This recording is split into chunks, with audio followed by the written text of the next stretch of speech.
क्या आता है आपके दिमाग में जब आप KTM 390 एडवेंचर के बारे में सोचते हैं? ऐसे ही कुछ ख्याल तो नहीं आते आपको?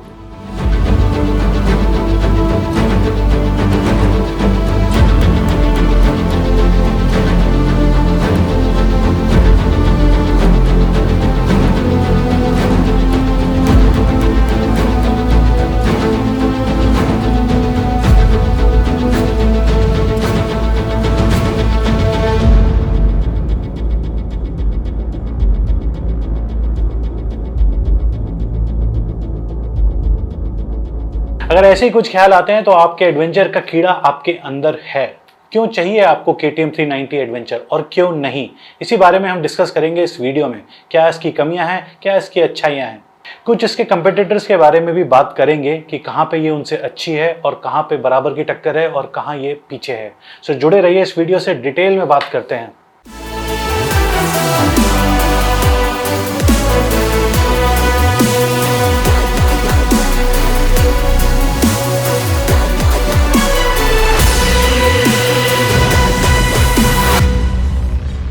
जैसे कि मैं अपनी पिछली वीडियोज़ में भी बता चुका हूं आपको कि बाइक कोई भी जा सकती है, चाहे स्प्लेंडर हो, चाहे स्कूटर हो, चाहे स्कूटी हो, कोई भी आप बाइक से जाके एडवेंचर कर सकते हो, लद्दाख स्पीति घूम के आ सकते हो। बहुत से लोग गए भी हैं। मैं हमेशा ये कहता हूं कि बाइक इतनी इंपॉर्टेंट नहीं है जितना बंदे में जाने की ये जो विल पावर है, जो कमिटमेंट है, जो तैयार है, वो आपके बंदे में होनी चाहिए। बाकी बाइक स्कूटर आप कोई भी लेके जा सकते हो। पर ये बात एक तरफ है, पर दूसरी बात ये है कि जब आप वो करना चाहते हो या करना चाहते हो तो अलग अलग बाइक से आप उसको अलग अलग तरीके से कर सकते हो। कुछ बाइक से आप उसको कंफर्टेबली कर सकते हो, अच्छे तरीके से कर सकते हो, कुछ बाइक शायद उतनी कंफर्टेबल ना हो। इसीलिए मैं ये सब वीडियोस बनाता हूँ जहाँ पे आपको मैं बाइक्स के बारे में बताता हूँ कि इसकी क्या कमियाँ हैं और क्या इसकी अच्छाइयाँ हैं। तो सबसे पहले चलते हैं कुछ टेक्निकल एस्पेक्ट्स इस KTM 390 एडवेंचर के बारे में जान लेते हैं। एक बार फटाफट आपकी स्क्रीन पे मैं सारे जो इसके इंपॉर्टेंट पॉइंट्स हैं वो एक एक करके आ जाएंगे, आप देख लो फटाफट।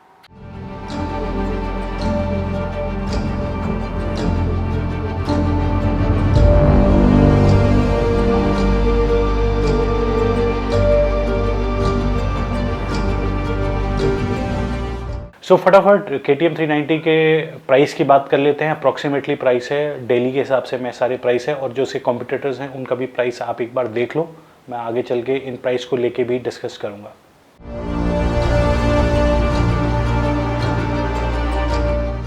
क्यों चाहिए आपको KTM 390 एडवेंचर? मैंने इसको ना बहुत सोचा इस बारे में कि क्यों लोगों को एडवेंचर 390 चाहिए होती है। कुछ अपने दोस्तों से भी मैंने बात करी थी, कुछ जो मैंने चीज़ें देखी हैं, पढ़ी हैं एंड एवरीथिंग।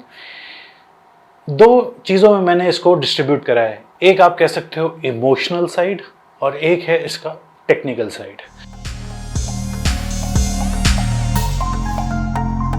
अगर हम इमोशनल वाली साइड से बात करें तो हमें एक एक होती है कि एक हम नेक्स्ट लीग में आना चाहते हैं। एक हम 150-200 सीसी की आप बाइक्स चला रहे हो, उसके बाद यू डोंट वांट टू, और आप अफोर्ड नहीं कर सकते हो कि आपको सुपर बाइक्स वाले में जाना है, पर एक ऐसी बाइक सेगमेंट जो डेली की जो बाइक्स हैं जो रोड्स पे होती हैं उससे थोड़ी सी अलग सेगमेंट में आ जाए।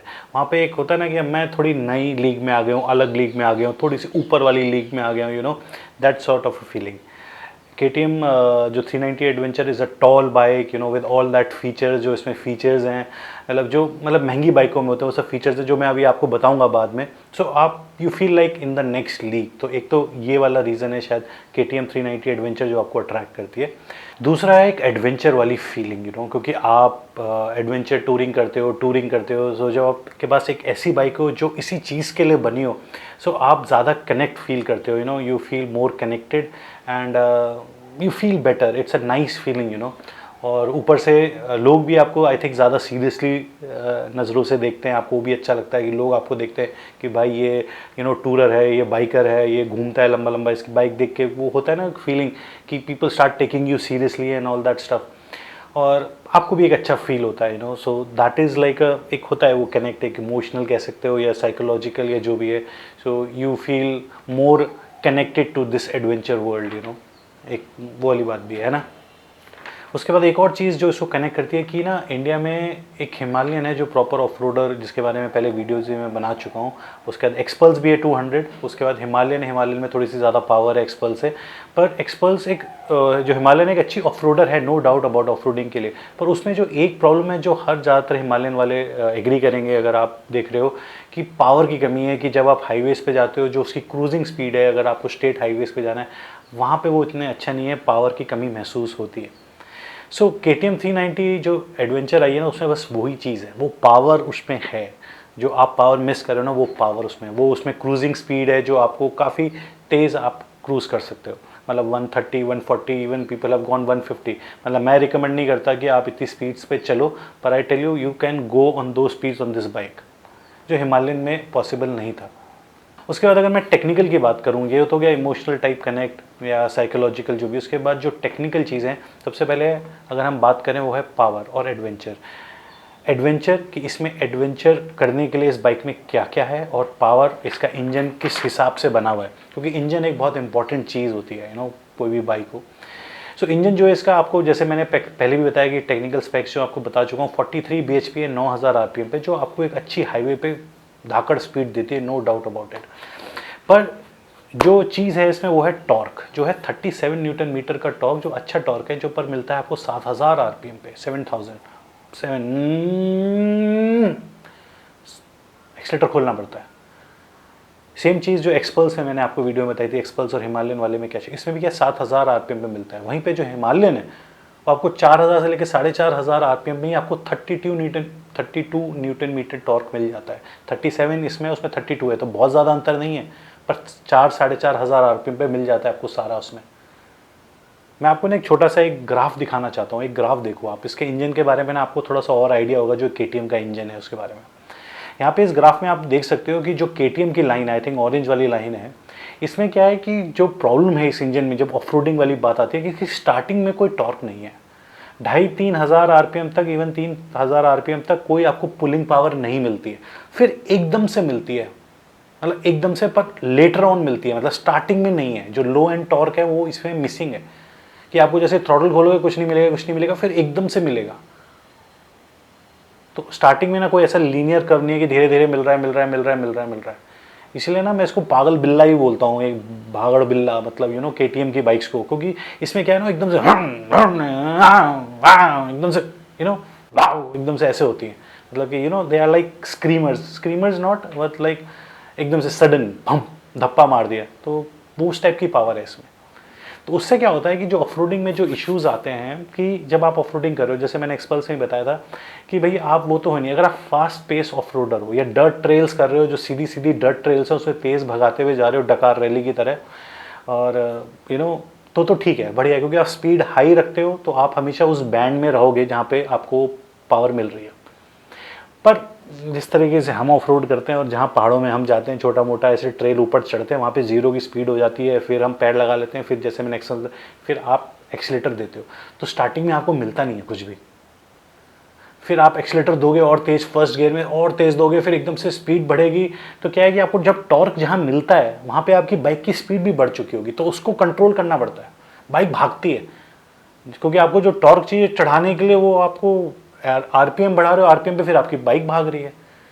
अब वही सोचो कि आपको थोड़ा सा RPM आप खोलो, आपकी बाइक स्पीड से ना बढ़े, क्योंकि आपने RPM उतने ना खोले हो, और उसी में आपको टॉर्क मिल जाए, तो आपकी बाइक भी पुल आउट हो जाएगी, और आपको ज़्यादा हाई स्पीड का भी टेंशन नहीं है।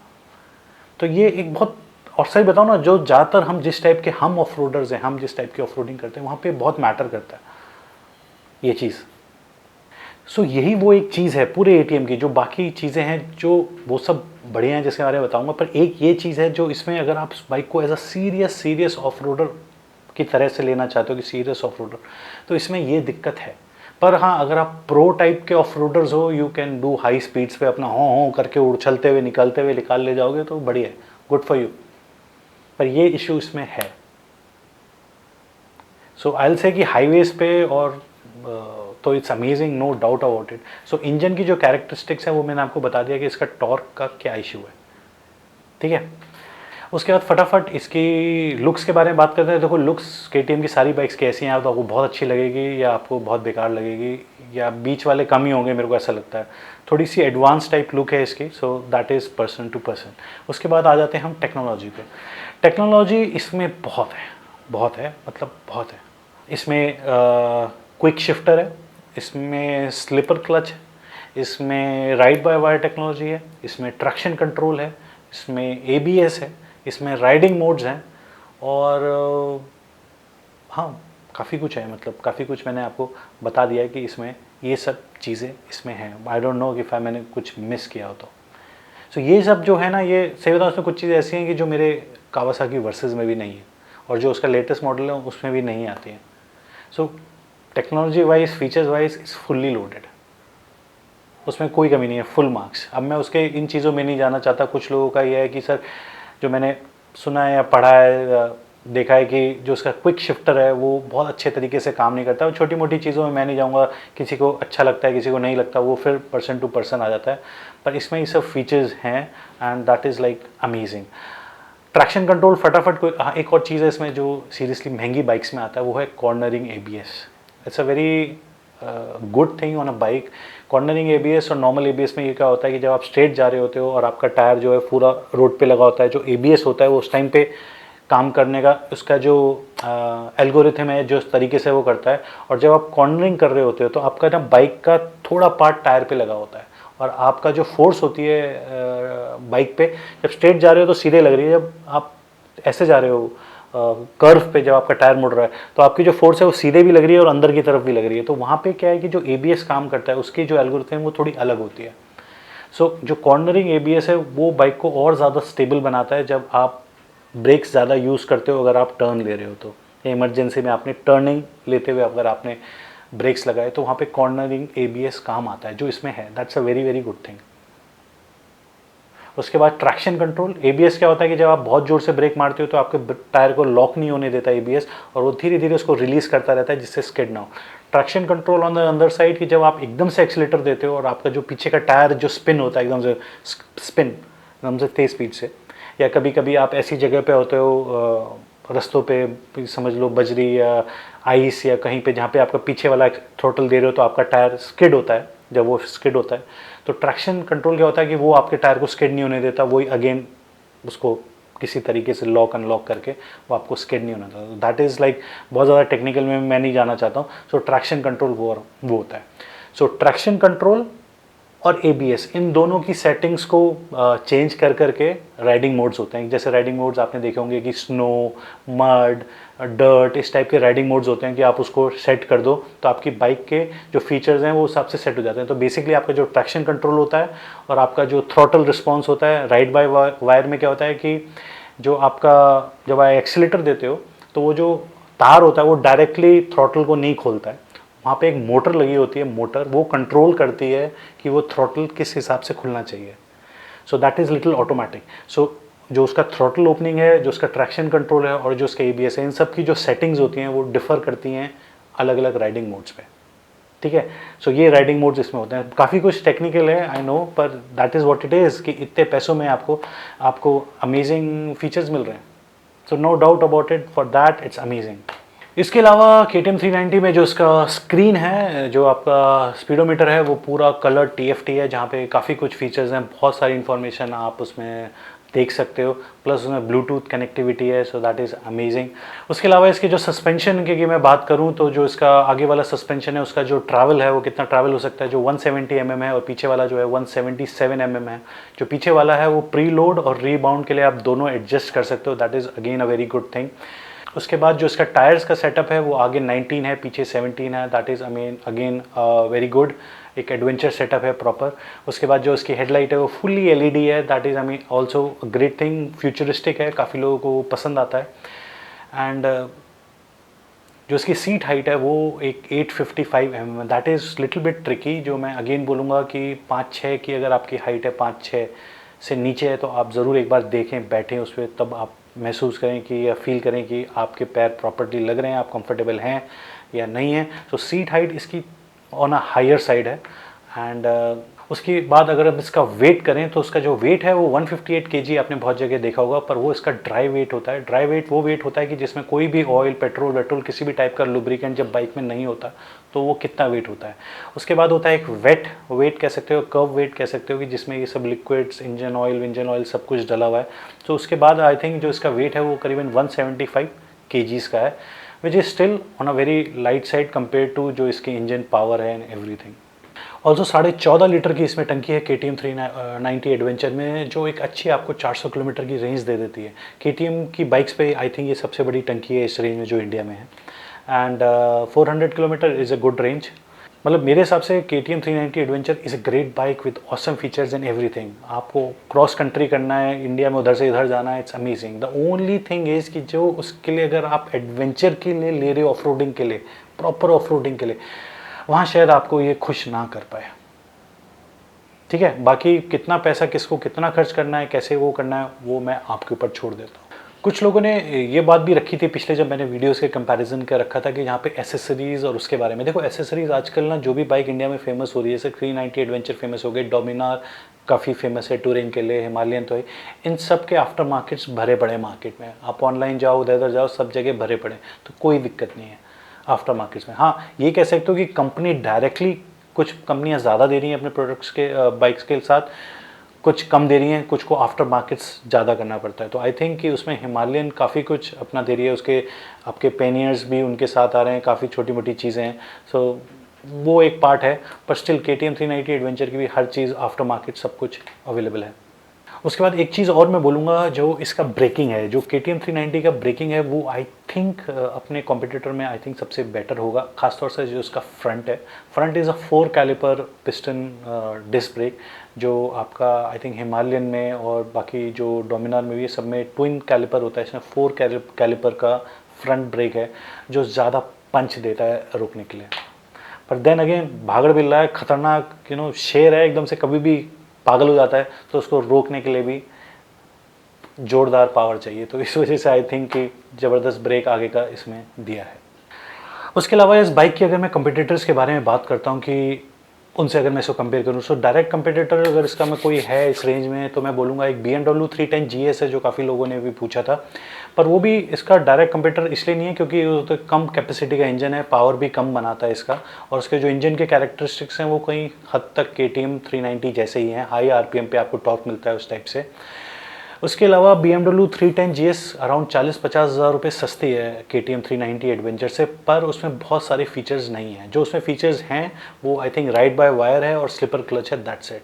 उसके अलावा उसमें कॉर्नरिंग ABS नहीं है, उसमें आपका क्विक शिफ्टर नहीं है, उसमें आपका ट्रैक्शन कंट्रोल नहीं है, राइडिंग मोड्स नहीं है, ये सब चीज़ें उसमें नहीं है जो KTM 390 एडवेंचर में है।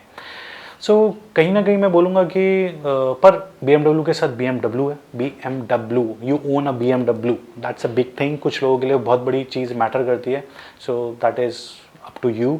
पर BMW बाइक के साथ एक चीज़ है कि सर्विस सेंटर्स बहुत ही ज़्यादा लिमिटेड हैं, और उसकी जो सर्विस कॉस्ट है वो भी एक्चुअली KTM 390 एडवेंचर से महंगी होगी। After all it's a BMW, पर again if you own a BMW, कभी कभी ये सब चीज़ें मैटर नहीं करती हैं। सो ये मैं आपके ऊपर छोड़ देता हूँ। तो उसके बाद अगर हम दूसरे कंपटीटर की बात करें, हिमालयन की, वैसे तो मैं कुछ चीज़ें आपको बता चुका हूँ इस वीडियो में, पर देखो सिंपल सी बात है, आप अप्रॉक्सीमेटली करीबन 1.5 लाख रुपए सस्ती है इससे। ठीक है, पावर नेचुरली हिमालयन में कम है, पर ग्राउंड क्लियरेंस 220 mm का है। KTM 390 एडवेंचर में 200 mm का है, वो उसमें ज़्यादा है। फ्रंट का जो ट्रैवल सस्पेंशन है वो आपका हिमालयन में ज़्यादा है, रियर का KTM 390 में ज़्यादा है। उसके बाद हिमालयन की रेंज ज़्यादा है, और उसके अलावा हिमालयन का जो टायर है वो फ्रंट का 21 है, दैट इज़ अगेन क्योंकि वो अच्छी ऑफ रोडर है, इससे जो मैंने आपको समझा चुका हूँ, that is also one of the reasons. So जैसे कि मैं आपको बता चुका हूँ कि अगर प्योर ऑफ रोडर की तरफ जा रहे हो तो हिमालयन की टेंडेंसी है, पर फिर ठीक है, उसके रिलायबिलिटी के इशू को लेके काफ़ी लोग बोलते हैं, and KTM has a better reliability at least on social media, और जितने मैं लोगों को जानता हूँ, पर then again I leave it that up to you. उसके अलावा जो दूसरा इसका कॉम्पिटिटर है जिसमें इंजन अप्रॉक्सीमेटली सेम ही है, वो है डोमिनार आपका जो 400 है। इंजन के स्पेक्स ऑलरेडी ऑलमोस्ट सेम है, and but the only difference is कि वो एक प्योर स्पोर्ट्स टूरर है, उसमें एडवेंचर वाला एंगल नहीं है। क्योंकि उसका जो टायर का सेटअप है, उसका जो सस्पेंशन का सेटअप है, everything is for the sports tourer. And और डोमिनार 1.25 लाख सस्ती है, पर ठीक है, कोई टेक्नोलॉजी नहीं है जो KTM 390 में, ना आपका कॉर्नरिंग ABS है, ना क्विक शिफ्टर है, ना राइड बाय वायर है, स्लिपर क्लच है उसमें, पर कोई ट्रैक्शन कंट्रोल नहीं है, कोई राइडिंग मोड्स नहीं है।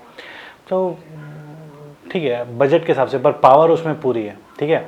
तो पर एडवेंचर वाला एंगल नहीं है उसमें, but still everybody has taken Dominar to almost every places, so then again it's up to you. फिर से मैं बोलूँगा एक बात, आप किस टाइप के हो, आप अपने आप को समझो, अपनी बाइक से क्या क्या चाहते हो वो समझो, काफ़ी कुछ चीज़ें क्लियर होने लगेंगी, ठीक है। कुछ लोग कुछ बोल रहे होंगे, कुछ लोग कुछ बोल रहे होंगे आपको, सब आपके दिमाग में कुछ डाल रहे होंगे, उनको शायद नहीं पता कि आप किस तरीके से सोच रहे हो। देख रहे हो, मैं आपको फोकस हूँ, इधर से भी सब कुछ चल रहा है, पर I am focused. At the end आपको अपनी बाइक का ध्यान रखना है, उसे मेंटेन करना है, मेमोरीज आप बनाओगे उस बाइक के साथ, तो आपकी चॉइस होनी चाहिए।